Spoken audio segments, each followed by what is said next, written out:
하는 말씀 보시겠습니다. 구약 성경 이사야 12장 말씀입니다.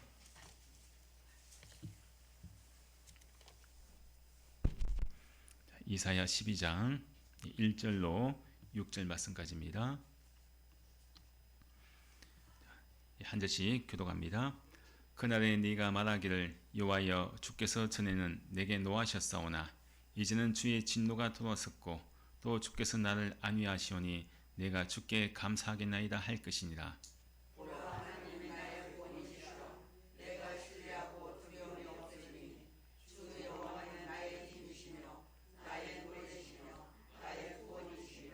그러면 너희가 기쁨으로 구원의 우물들에서 물을 기르리로다.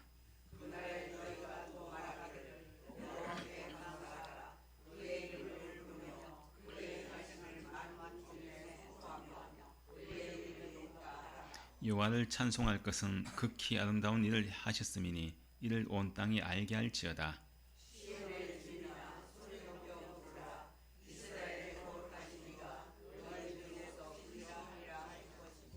아멘. 오늘은 이 구원의 우물에서 물을 깃는 기쁨이라는 말씀 가지고 함께 은혜 나누겠습니다.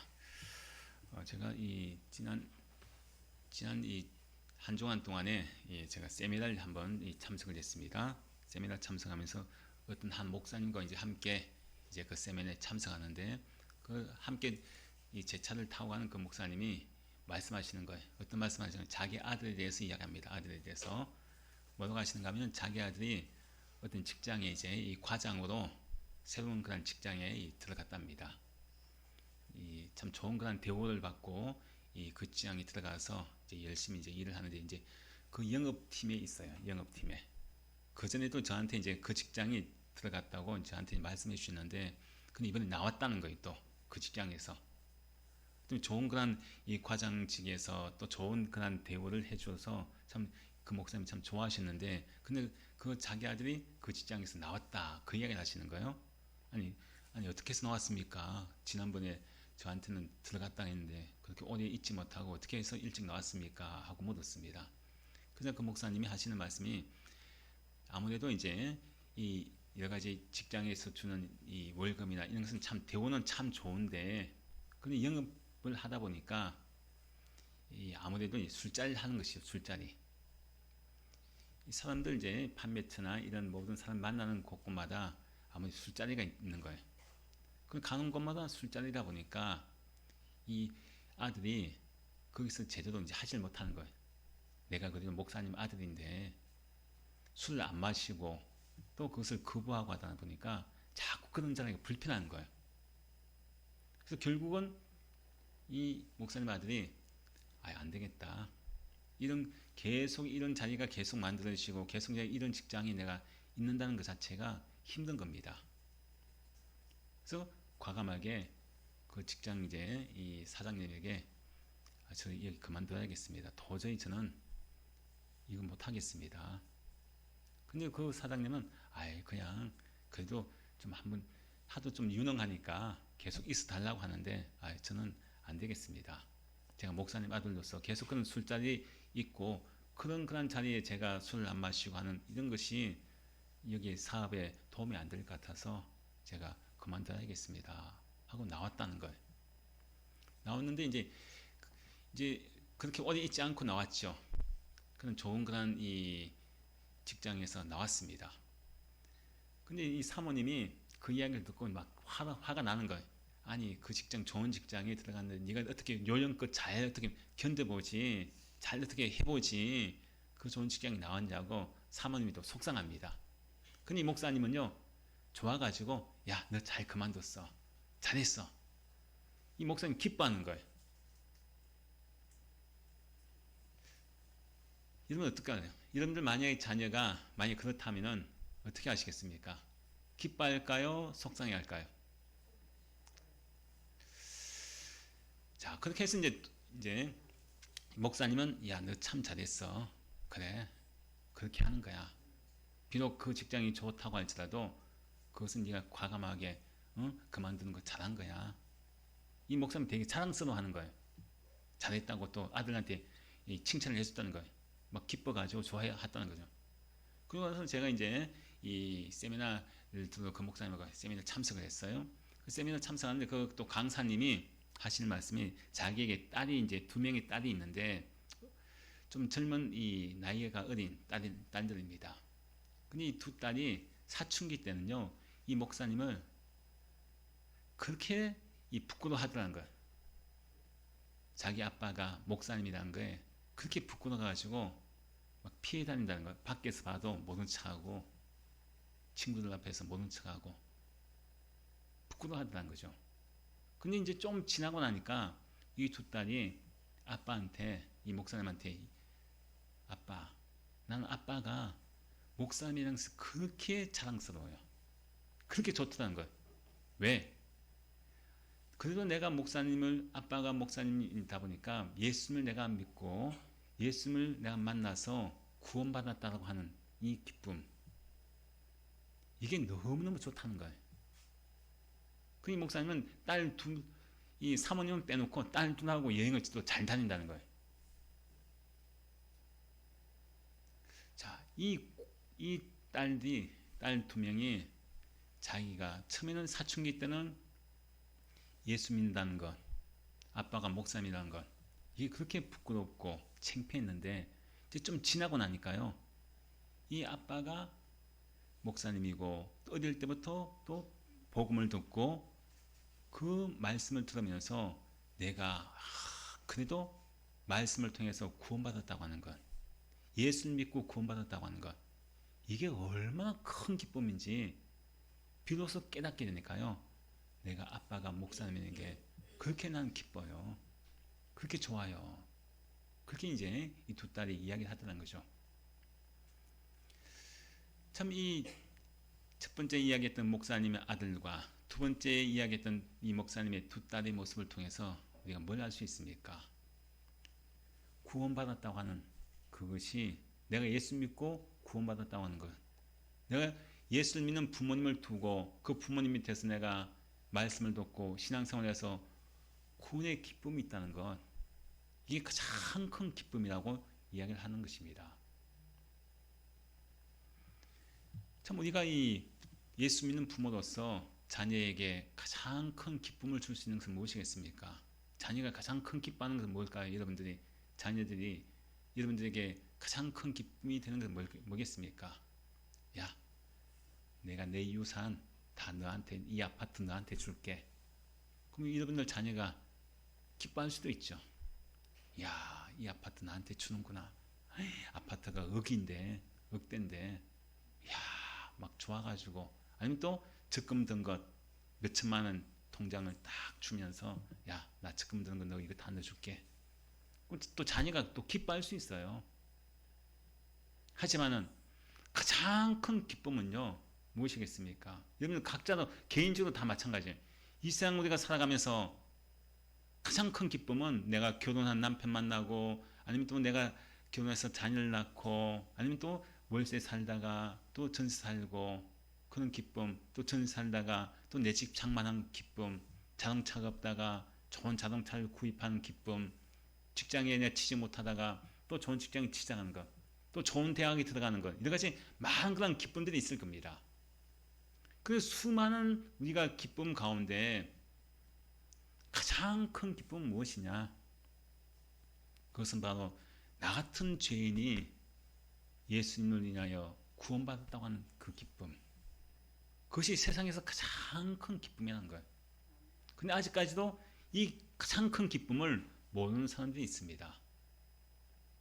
돈을 많이 벌어 로또 복권 당첨돼서 1등 돼서 돈을 버는 것, 좋은 직장 가는 것, 좋은 대학에 가는 것, 좋은 집에 사는 것, 이런 것들이 때로는 나에게 또 가장 큰 기쁨으로 올 수도 있어요. 하지만은 그런 것은 영원한 것은 아닙니다. 잠시 잠깐이죠. 돈 많이 벌어서 그 기쁨은 그때뿐입니다. 좋은 집에 사는 것도 그때 얼마 못 갑니다. 하지만은 내가 구원받았다고 하는 건, 내가 누구냐? 죄인이었던 내가 예수님을 통해서 구원받아 하나님의 자녀가 되었다는 것, 이것이 가장 큰 기쁨이라는 거예요. 영원한 기쁨이기 때문에 구원받은 기쁨은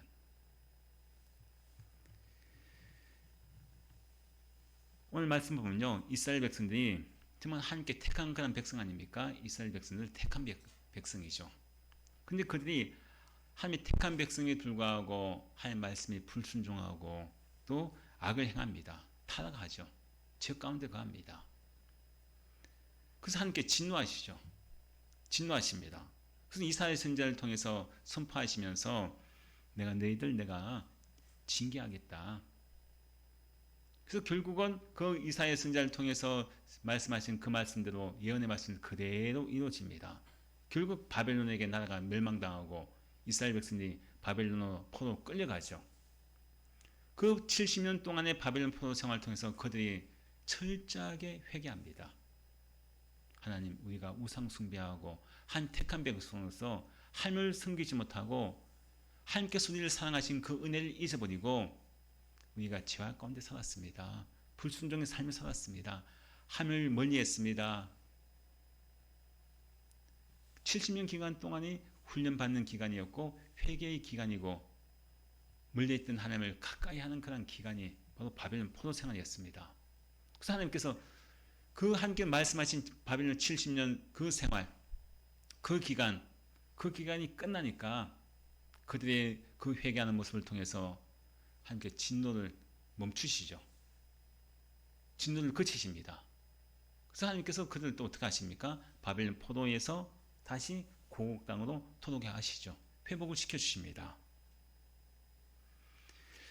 참 이스라엘 백성들이 전에는 진노의 자리에 있던 그들이 죄로 말미암아 이제는 어떻게 되었습니까? 하나님의 그 사랑 안에 거할 수 있는 은혜가 주어진 것을 말씀합니다. 우리의 모습도 마찬가지죠. 우리도 마찬가지입니다. 우리가 원래는 진노의 자녀였습니다. 죄의 포로였죠. 사망의 그늘에 어둠의 그난 자리에 있던 우리가 예수님을 통해서 예수님께서 우리 모든 그런 죄를 담당하셔서 십자가의 죽으심을 통하여 우리가 진노의 자녀에서 어떻게 되었습니까? 하나님의 자녀가 되었죠. 어둠에서 빛의 자리에 거할 수 있는 빛의 자녀가 되었습니다. 바로 예수님을 통해서 우리가 구원받은 것이죠. 바로 오늘 1절 말씀에서 그 말씀을 하는 것입니다. 1절 말씀에 함께 보겠습니다. 그날에 네가 말하기를 여호와여 주께서 전에는 내게 노하셨사오나 이제는 주의 진노가 돌아섰고 또 주께서 나를 아니하시오니 내가 주께 감사하겠나이다 할 것이니라. 자, 그날에 즉 죄인인 나를 향해 진노하셨던 주의 진노가 멈추는 날입니다. 그날은 내가 회복되는 날입니다. 내가 구원받은 날이란 거죠. 회복의 날입니다. 바로 누구를 통해서? 예수님을 통해서. 그래서 오늘 말씀을 통해서는요, 이스라엘 백성은 더 이상 진노의 대상이 아니라는 거예요. 진노의 대상. 전에는 진노의 대상이었죠. 전에는 내게 노하셨사오나 죄악 가운데 불순종하고 그렇게 살았던 이스라엘 백성이 하나님께 진노하셨지 않습니까? 전에는 그랬어요. 근데 이제는 즉 이제는 예수님을 믿고 예수님을 통해서 구원받은 이제는 주의 진노가 어떻게 되었습니까? 돌아섰고 더 이상 우리가 진노의 그런 이 백성이 아니라는 거예요. 망할 그런 이 백성이 아니라는 거죠. 진노의 자녀가 아니라 진노의 대상이 아니라 하나님의 자녀고 사랑의 대상이 되는 것을 이야기를 하고 있습니다. 전과 이제가 다르죠. 전에는 내가 죄인이었습니다. 당연히 진노받을 마땅할 멸망당할 마땅한 죄인이었는데 지금은 이제는 즉 예수를 내가 믿고 예수를 영접한 우리 모두는 이제는 우리가 사랑의 대상이고 오늘 말씀을 통해서 보면은 주께서 나를 아니하시오니 나를 이제 평안하게 위로하시고 나를 감싸주시는 그는 사랑의 하나님.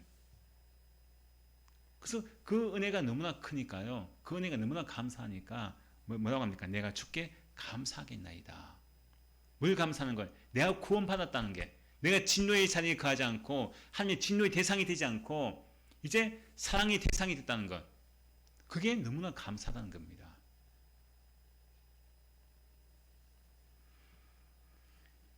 하나님께서 나를 향한 주의 진노. 여러분들, 하나님께서 나를 바라보실 때 나는 과연 어떤 대상일까요? 주의 진노가 임하는 대상일까요? 아니면 주의 안위가 임하는 대상일까요? 각자가 어떤 대상이겠습니까? 하나님 앞에. 주의 진노입니까? 주의 안위입니까? 예수 그리스도를 통해서 저와 여러분은 어떤 대상이 됐습니까? 안위의 대상이 됐다. 안위의 대상. 진노의 대상이 아닌 거예요. 진노의 대상에서 옮겨졌죠. 또 사망에서 생명으로 옮겨진 저와 여러분들입니다. 주의 진노가 끝났다는 거예요. 누구에게? 예수 그리스도를 믿는 사람에게. 그날이라고 하는 것은요, 내가 예수를 믿는 그날을 이야기합니다. 예수를 영접한, 예수 그리스도가 나의 구주심을 영접한 그날, 즉시 주의 진노가 돌아섰고 이제는 내가 하나님의 안위를 받는, 사랑을 받는 그런 대상이 되었다. 그렇게 말씀합니다. 그렇게 우리가 그것이 너무나 감사하니까요, 내가 주께 감사합니다. 감사를 하고 있습니다. 앞에 말씀드린 것처럼 목사님들 그 자녀들이 감사하지 않습니까? 나는 아빠가 목사님에게 감사해. 꼭 목사님이라서가 아니라 예수 믿는 아빠라서, 예수 믿는 엄마라서, 예수 믿는 부모라서 감사하다는 거예요. 왜? 부모님을 통해서 내가 예수를 만나고 예수를 알게 되었고 예수를 믿게 되어서 주의 진노가 나에게 들어서고 내가 이제 하나님의 사랑을 받는, 안위를 받는 대상이 되었기 때문에 그것이 너무나 감사하다. 그런 말씀이 난 것이죠. 그래서 우리가 원래는 전에는 어떤 대상이냐, 그리고 이제는 어떤 대상이냐, 분명히 우리의 모습이 나타납니다. 에베소서 2장 3절 말씀에 그 말씀하죠. 전에는 우리가 어떤 대상이냐. 자, 함께 읽습니다. 전에는 우리도 다 그 가운데서 우리 육체의 욕심을 따라 지내며 육체와 마음에 원하는 것을 하여 다른 이들과 같이 본질상 진노의 자녀였더니, 자, 전에는 원래는 우리가 본질상 진노의 자녀였다. 그렇게 말씀하죠. 저 여러분요, 원래는 본질상 진노의 자녀라는 거예요. 즉 죄인이었다는 거죠. 죄인. 이 세상 모든 사람은요 다 죄인입니다. 아무리 어릴 때 태어나가지고 산속 깊은 산속에서 태어난 아기가, 그 아기가 깊은 산속에서 평생을 산다고 할지라도 세상과 단절해서 뭐 죄지을 일이 없고 사람과의 관계 속에 죄지을 일이 없고 그렇다고 할지라도요, 이 세상 모든 사람은 태어나면서부터 다 죄인으로 태어난다는 거예요. 왜? 본질상 진노의 자녀였기 때문에. 전에는 그런 대상이란 거죠. 하나님의 진노의 대상.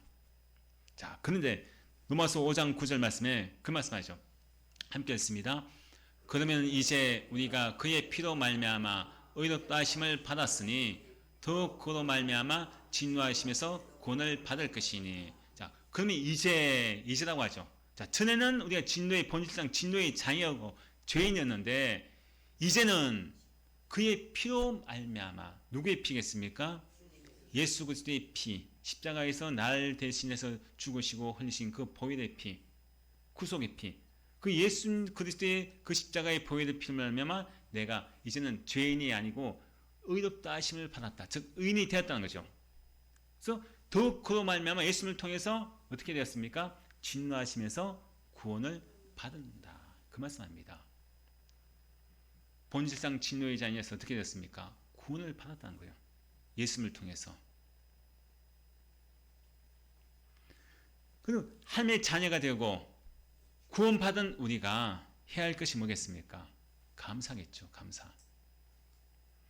나 자신이 구원받은 것이 아닙니다. 나 자신 스스로가.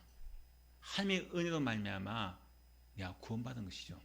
본질상 진노의 자녀였지만은 이 진노의 자녀에서 그 누구도 구원받을 수 없는 그런 상황인데 하나님께서 예수 그리스도를 통해서 나를 진노의 자녀에서 이제는 구원의 자녀로, 와, 완전히 바꾸셨죠.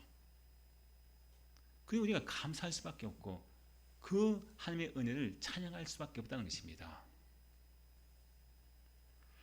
자, 그래서 우리가 진노하신 하나님을 우리가 두려워할 수가 없죠. 이제는 이 하나님이 어떤 대상입니까? 원래 처음에는 본질상 진노의 자녀일 때는 하나님이 두려운 거예요. 두려운 겁니다. 왜? 내가 저의 문제가 해결 안 되었기 때문에 그 하나님이 무서운 거예요. 죄라고 하는 것. 원래 죄 지은 사람이 어때요? 경찰이 여러분들 경찰을 보면은 두렵습니까? 안 두렵습니까? 예? 두려워요? 죄가 있는가 보죠? 뭐 도둑질하고 뭐 안 그러면은 도둑이 재발처리죠. 우리가 보통 죄를 지은 사람은요 경찰이 사이렌 소리만 호각 소리만 나도 뭔가 있죠. 두렵고 무섭죠.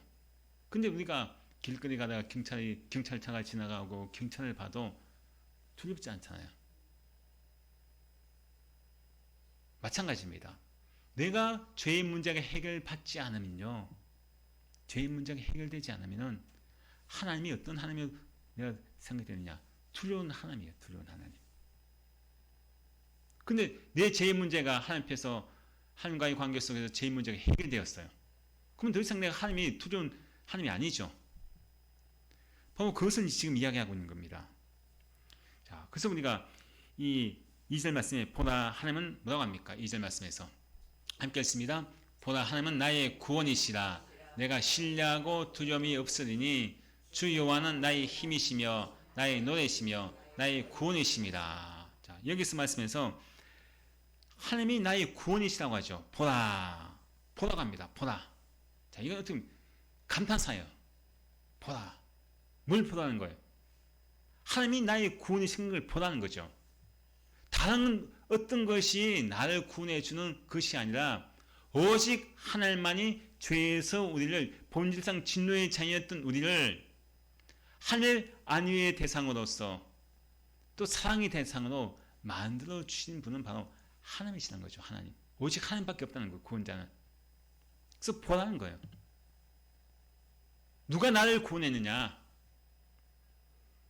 하나님이시라는 거죠. 보라. 그러고 나서 나를 구원하신 그 하나님을 보라고 이야기하면서 하나님을 소개하면서 내가 정말 믿고 신뢰하는 그런 하나님이시기에 나를 구원하신 하나님이시기에 그 하나님이 두렵습니까? 안 두렵습니까? 안 두렵다는 거예요. 두려움이 없으리니. 본질상 진노의 자녀일 때는 어떻습니까? 여러분 아담과 하와가 먹지 말라고 한 선악과를 먹었죠. 먹기 전에는 하나님이 두려운 하나님이 아니었어요. 하나님과 함께 거느렸죠. 에덴 동산에서. 근데 뱀의 유혹을 따라서 사단에게 넘어가서 결국은 먹지 말라는 선악과를 먹었습니다. 자, 먹고 난 뒤에 어때요? 하나님이 이제 두려운 대상이 된 거예요.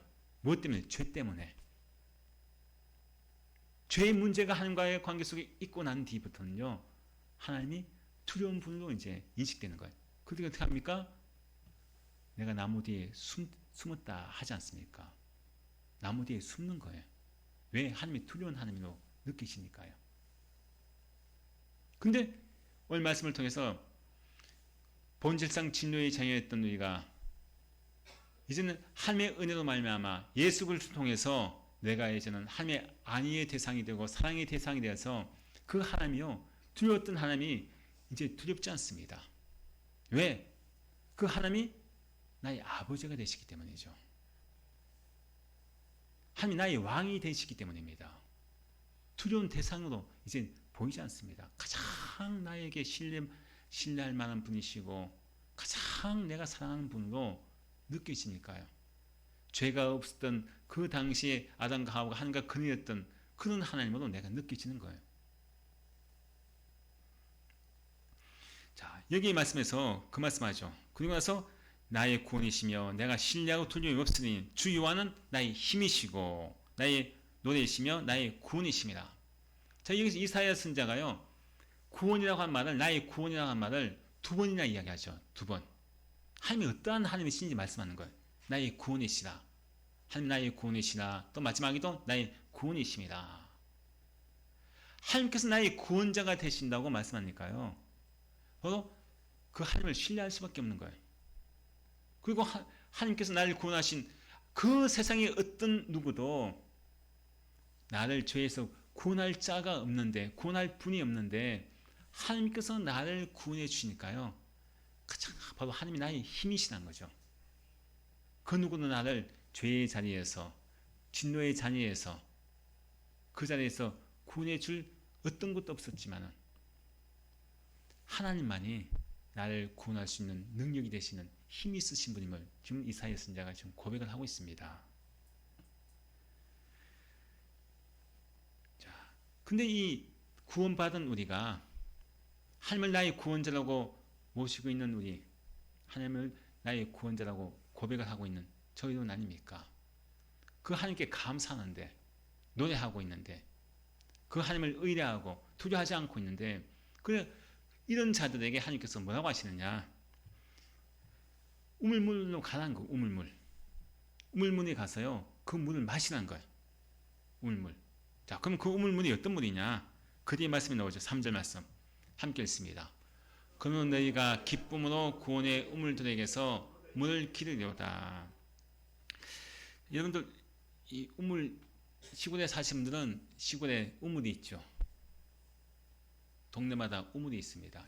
요즘처럼 뭐 상수도가 되어 있거나 뭐 지하수가 되어 있고 그런 것이 아니라 공동 우물이 있지 않습니까? 동네 어떤 가운데 같은데. 그럼 그 우물에 사람들이 많이 모이죠. 물통을 들고 물지개를 지고 양동이를 들고 막 모입니다. 뭐하러 모일까요? 물 길러 오죠. 저도 어릴 때 막 바게트 2개 들고요, 그 우물로 가요. 물 받으러. 특히 겨울철에는 이 냇가 물이 막 꽁꽁 얼기 때문에 또 빨래도 할 수 없으니까 물을 많이 길어와야 됩니다. 그 심부름을 가는 거예요. 두레박 저 밑에 첨벙 던져가지고 막 물을 기는 거예요. 그럼 동네 사람들이 많이 모이죠. 거기서 빨래도 하고요. 거기서 모든 동네 이야기는요, 빨래터에서 다 나옵니다. 우물.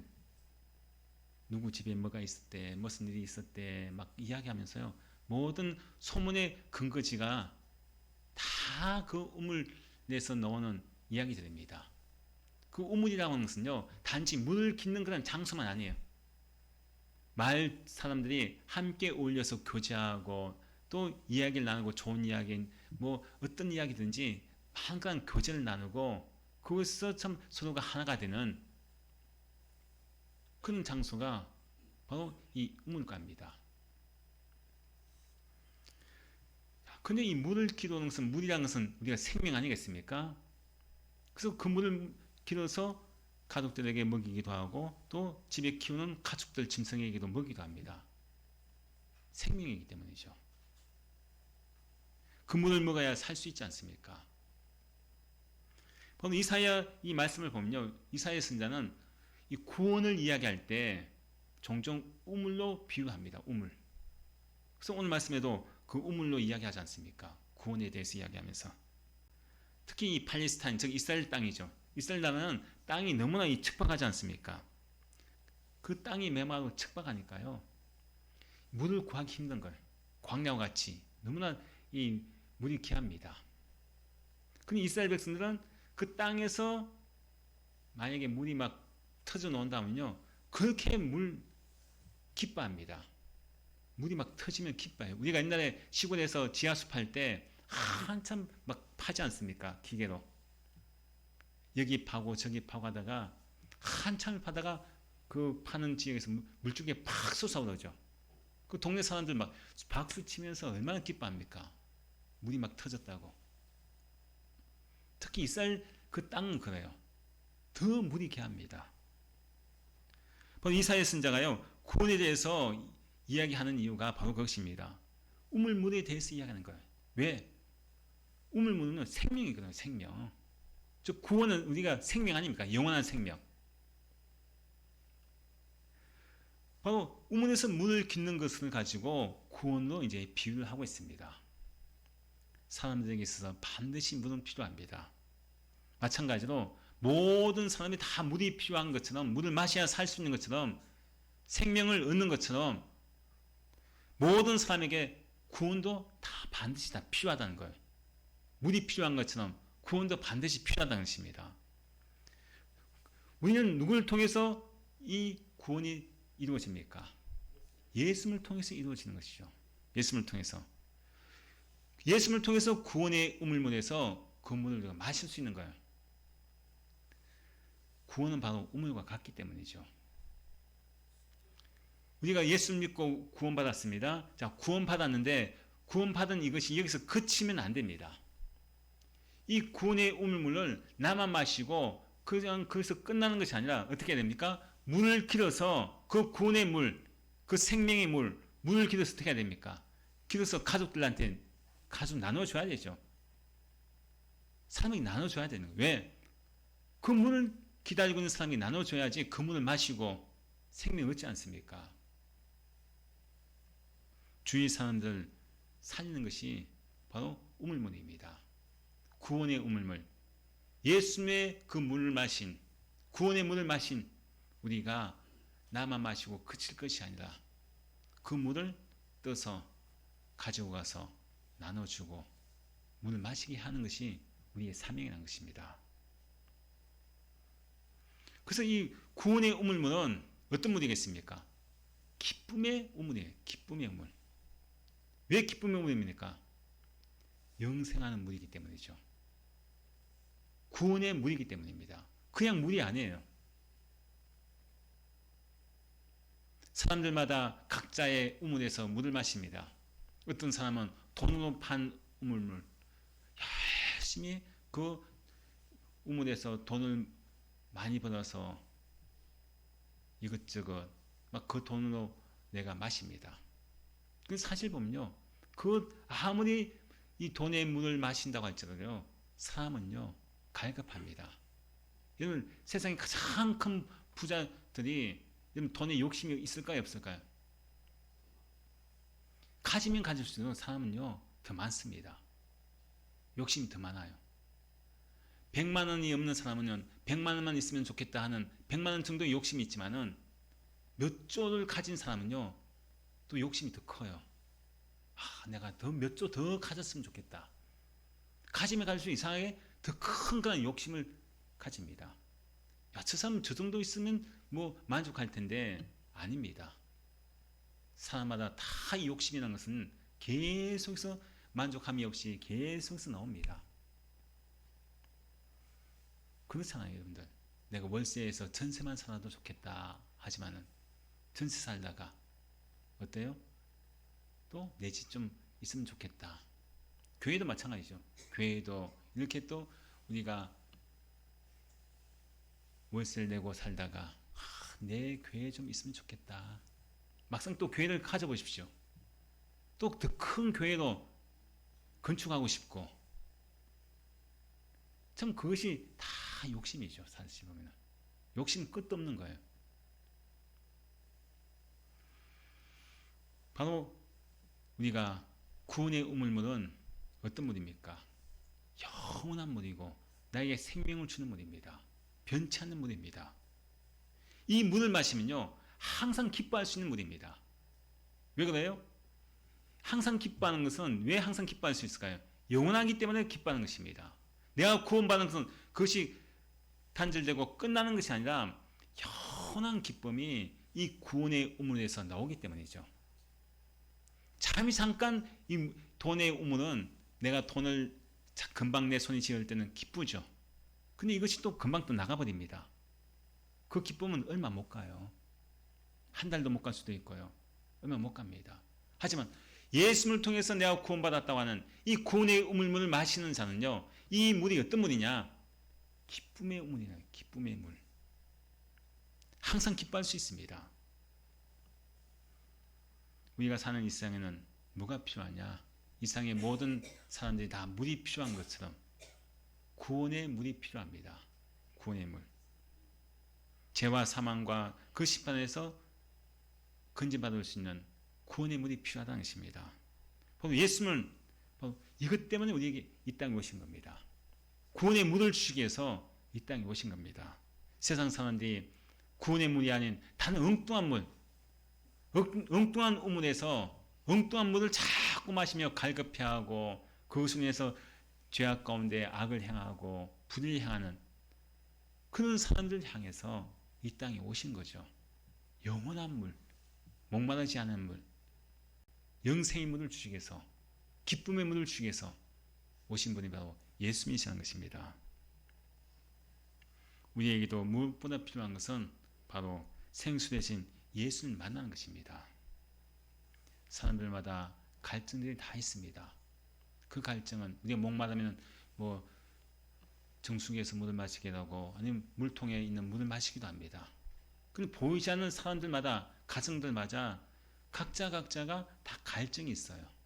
어떤 사람은 건강에 갈증이 있는 사람이 있고 어떤 물질에 갈증이 있는 사람이 있고 어떤 사람은 자녀의 갈증이나 여러 가지 많은 그런 갈증들이 있습니다.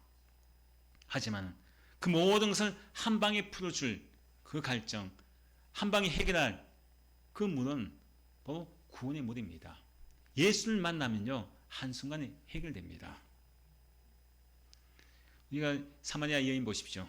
사마리아 여인이 우물가에서 예수를 만나지 않습니까? 그가 세상에 여러 가지 많은 것을 다 해보고 경험했지만은 여전히 갈증 속에 있어요. 우물가에는 왔는데 그 매일마다 우물가에 왔지만은 우물가에 왔다는 것은 물을 기르러 온 것이 아니에요. 만족함이 없는 거예요. 갈증이 있는 것입니다. 인생에 갈증이 있는 거예요. 누구도 해결해 주지 못한 그 갈증 속에서 우물가에 나와 있는 거예요. 그때 예수를 만나죠. 우물가에 오신 예수를 만나지 않습니까? 결국은 그가 붙잡고 있던 여러 가지 세상의 모든 것들, 자신의 갈증에 해결해 줄 건 모든 것을 다 주님 앞에 내려놓고 결국 예수를 만나서 그가 영원히 목마르지 않는 그 생수를 구원의 물을 마시지 않습니까? 우물이 사람들이 모이는 곳이라고 했죠. 동네 사람들이 모이는 곳입니다. 오늘날로 치면은 우물은 교회라고 할 수 있습니다. 교회에 모이죠. 자, 우물이 와서 물을 깃죠. 물을 왜 깃습니까? 살려고 물을 깃는 거 아닙니까? 마시려고? 마찬가지예요. 이 시간은 여러분들이 물을 깃는 시간입니다. 물을 마시는 시간인 거예요. 예수 그리스도를 하나님의 말씀을 먹는 시간 아닙니까? 먹고 마시는 시간. 그리고 우물터에서는 뭘 합니까? 빨래를 하죠. 빨래를 합니다. 우물물로 빨래를 합니다. 그럼 그 냄새 나고 때가 끼었던 더러웠던 것들이 깨끗해집니다. 바로 마찬가지예요. 우리가 일주일 동안 살면서 세상 가운데 죄악 가운데 더럽혀진 이런 모든 내 모습들 하나님 말씀을 통해서 기도와 찬송을 통해서 내 자신이 깨끗하게 정결되는 시간, 이것이 예배의 시간이라는 거죠. 그래서 예배에 오는 사람들에게는요, 예배를 드리는 사람에게 뭐가 있어야 됩니까? 기쁨이 있어야 되죠. 기쁨. 내가 이 교회에 오는 것 이게 얼마나 기쁜지. 왜 그렇습니까? 구원받은 내가 교회 와서 구원의 물을 마실 수 있다는 것, 생명수 대신 예수님을 내가 만나고 내 모든 삶의 모든 죄악들이 깨끗이 다 제거되어지고 거룩해지는 그런 것을 온다는 것 자체가요, 이게 기쁨의 우물이라는 거죠. 교회가. 그래서 여러분도 교회 올 때 어떤 모습으로 왔습니까? 기쁨으로 와야 됩니다. 기쁨으로. 왜? 구원받은 자는요, 이 구원의 기쁨을 감출 수가 없는 거예요. 교회 오면 기쁜 마음으로 와야 되고 교회 와서도 기뻐야 되고요. 또 우리가 돌아갈 때는 어떻게 돌아가야 됩니까? 구원의 물을 가지고 세상에 나가야 되죠. 우리가 그냥 우물물에 가서 나만 물 마시고 가는 게 아니라고 했죠. 다 양동이를 들고 오는 거예요. 물통을 들고 옵니다. 왜요? 다른 사람에게 주기 위해서죠. 가족들에게나 다른 사람에게 주기 위해서입니다. 마시게 하기 위해서죠. 그래야지 그 사람이 사는 것입니다. 구원받은 사람은요, 그 기쁨을 감출 수가 없어요.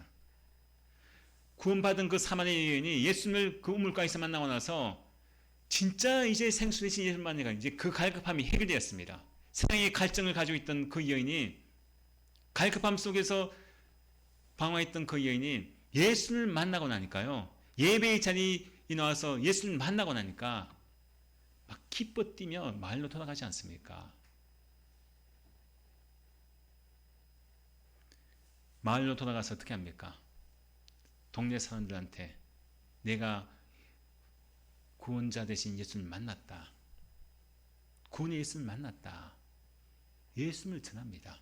자기가 마신 그 생수 대신 예수를 만난 그 기쁨을 자기 혼자 마시고 끝나는 것이 아니라 그 생수 대신 예수를 그가 가지고 와서 사람들에게 전해줍니다. 그 물을 마시게 전해주죠. 기쁨으로 전해줍니다. 막 뛸 듯이 기뻐서 전해주는 것이죠. 그래서 5절 6절 말씀에 그 말씀합니다. 5절 6절 함께 읽습니다. 여호와를 찬송할 것은 극히 아름다운 일을 하셨음이니 이를 온 땅이 알게 할지어다. 시온의 주민아 소리 높여 부르라. 이스라엘의 거룩하신 이가 너희 중에서 크심이라 할 것이니라. 구원받은 사람은 조금 전에 말씀 구원의 기쁨을 감출 수가 없어요. 자, 만약에 여러분들 내가요 각자가 자 로또 복권 당첨됐어요. 1등이 당첨됐습니다. 막 번호 막 맞춰보다가 당첨됐다고 한번 생각해 보세요. 자, 그러면 당첨돼가지고 당첨됐으면 여러분들 어떨까요? 밖에 다닐 때 왠지 모르게 그냥 막 입이 막 쩍 벌어져가지고 그냥 계속 웃고 다닐 겁니다. 사실 뭐 어떤 실성한 사람처럼 막 그냥 뭐 다 좋아요. 누가 뭐라고 해도 좋고요. 왜요? 누가 뭐 나한테 뭐라고 해도 나는 이제 뭐 벼락부자가 됐기 때문에 누가 뭐라고 해도 신경 안 씁니다. 그래 넌 나한테 뭐라고 해라. 왜? 로또 1억 당첨금이 나한테 있으니까요. 기쁨이 얼마나 큽니까? 표현할 수 없죠. 얼굴에서 나타나요. 부모님들도 그렇죠. 부모님들도 보면은 자녀들이 용돈을 많이 탁 줍니다. 그러면 부모님들 얼굴도 달라져요. 특히 구원의 기쁨이라는 것은요. 말로 표현할 수 없는 엄청난 기쁨이 우리에게 있다는 거죠. 바로 이 구원의 기쁨이 우리 모습에서 나타나야 됩니다. 여러분 구원 받았습니까? 안 받았어요? 그럼 구원의 기쁨이 나타납니까? 나타납니까? 막 아이들이 막 태어났을 때 기뻐가지고 막 그러잖아요. 첫 아이 태어나고 둘째 아이 태어나고 막 아이들이 막 태어날 때 얼마나 기뻐요. 하물며 내가 구원받았다고 하는 것, 나 같은 죄인이 구원받았다고 하는 것, 이게 그 세상의 가장 큰 기쁨인데 이 기쁨을 우리가 감췄어야 되겠습니까? 그래서 우리가 이 우물물에 넣는 거 아니겠어요? 교회에 넣는 거 아니겠습니까? 너무나 감사하니까 노래하기 위해서 하나님이 두렵지 않으니까 놓을 수 있는 것이죠. 그래서 소리 높여 부르라고 하잖아요. 소리 높여 부르라. 우리가 찬송하는 이유가 있습니다. 극히 아름다운 일을 나에게 하나님께서 해주셨기 때문에 오늘 말씀이 그러잖아요. 극히 아름다운 일을 하셨다 하지 않습니까? 그럼 하나님께 나에게 극히 아름다운 일을 하신 것은 뭘 이야기할까요? 그렇죠. 나 같은 죄인을 구원하신 그 구원의 우물물에서 물을 마실 수 있게 지금 여러분들에게 하나님께서 이 예배 자리에 나오게 하신 것, 이 우물물에 나오게 하신 것, 구원의 우물물에서 이 구원의 물을 마시게 하신 것, 이게 하나님께서 나에게 행하신 극히 아름다운 일을 하신 겁니다. 세상에 가장 아름다운 일은 하나님께서 하신 일이죠. 예수 그리스도를 이 땅에 보내셔서 죄인 되었고 진노의 자리에 있던 진노의 자녀였던 내가 전에는 그랬지만은 이제는 내가 하나님의 안위의 대상이 되고 사랑의 대상이 된 것, 구원의 받은 은혜, 이것 때문에 이 하나님 앞에 지금 나오는 거 아니겠습니까? 이미 복받은 사람인 거예요. 복받은 사람. 내가 복받은 거 노는 것이 아니라 이미 세상에서 가장 지극히 큰 일을 행하신, 아름다운 일을 행하신, 나를 본질상 진노의 자녀였던 나를 구원하신 그 은혜에 대해서 감사해서 교회에 노는 것이 복받아 노는 것이 아닙니다. 이미 가장 큰 복을 받았기 때문에 감사해서 노는 거죠. 기쁨으로 나오는 거예요. 구원의 문을, 기쁨의 문을 마시고 있어 노는 거죠. 그리고 나와서 이 문을 세상에 가지고 나가는 거죠. 믿지 않는 사람에게 전해주기 위해서. 자, 그리고 4절 말씀에 그래서 그 말씀하지 않습니까? 4절에서 자, 함께 읽습니다. 그날에 너희가 또 말하기를 여호와께 감사하라. 그의 이름을 부르며 그의 행하심을 만국 중에 선포하며 그의 이름이 높다 하라. 자, 이 세상에서 가장 아름다운 일 무엇이겠습니까? 아까 말씀드렸죠. 극히 아름다운 일을 행하신 것, 가장 아름다운 것 바로 나를 구원하신, 나 같은 죄인을 구원하신 예수 그리스도를 믿고 내가 구원받았다고 하는 것, 그게 가장 아름다운 일입니다. 세상에 어떤 아름다운 것보다 하나님께서 행하신, 나에게 행하신 내가 구원받은 놀라운 일, 세상에서 가장 아름다운 일입니다. 그래서 이 로마서 10장 15절 말씀에 세상에서 가장 아름다운 발이 어떤 발이냐? 여러분 발이 아름다워요? 안 아름다워요? 안 아름답죠. 보기에는 흉하죠. 모양이 막 변형되고 저희 어머니 발도요 막 발이 변형돼가지고 신도 일반 신은 못 신습니다. 하도 막 변형되니까요. 근데 저는 저희 어머니 발 봐도 그렇고 여러분들 발 봐도 그렇습니다. 발이 어떤 모양이건 가장 세상에서 아름다운 발은요 무엇이냐? 좋은 소식을 전하는 자들의 발이 가장 아름다운 발입니다. 그 좋은 소식을 전하는 자 로마서 10장 15절 말씀에 분명히 그 말씀하지 않습니까? 하나님께서 나에게 행하신 일, 극히 아름다운 일을 행하신 것을 전하는 자의 발이 세상에서 가장 아름다운 발이라는 거예요. 바로 그것을 지금 그날에 또 너희가 말하기 여호와께 감사하라. 그 이름을 부르며 그의 행하심을 만국 중에 선포하며 그 이름을 높다 하라. 만국 중에 선포하라고 하잖아요. 내가 예수 믿고 구원받았다는 건 이거예요.